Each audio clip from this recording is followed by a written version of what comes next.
Dans cette collection, en fait, on retrouve vraiment l'esprit déjà d'Adeline André, qui est un esprit très architectural, où la simplicité est toujours là. Par contre, j'ai adoré la robe de mariée avec l'effet gant qu'elle retire, en fait, je trouve que voilà, on voit aussi l'humour d'Adeline André derrière une collection qui pourrait être austère.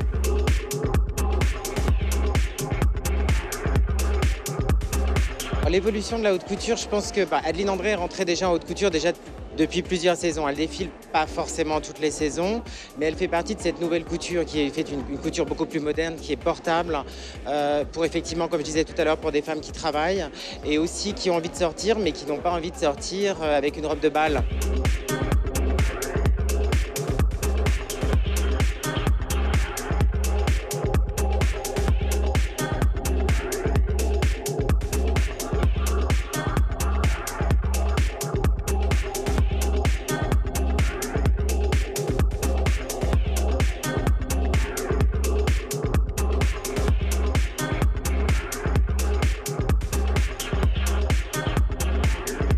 L'idée, c'était des choses complètement... J'étais tombée sur un tableau magnifique de William de Koning avec une peinture complètement abstraite, mais avec les couleurs qu'il appelle lui, effectivement très concrètes, mais le mélange de couleurs était vraiment tellement magnifique. Et pour lui, c'était des couleurs qui représentaient la vie.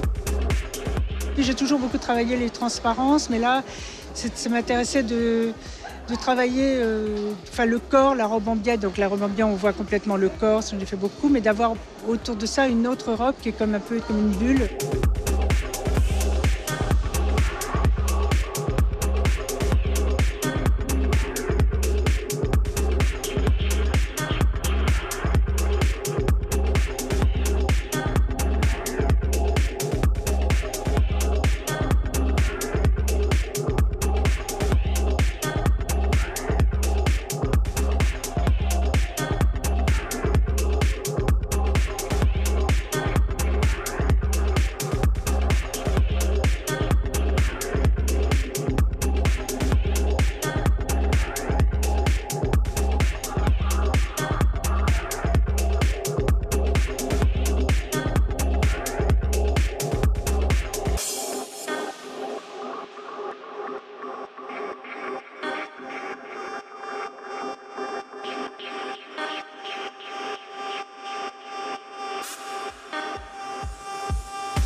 La simplicité, la pureté des lignes et tout Adeline André en fait.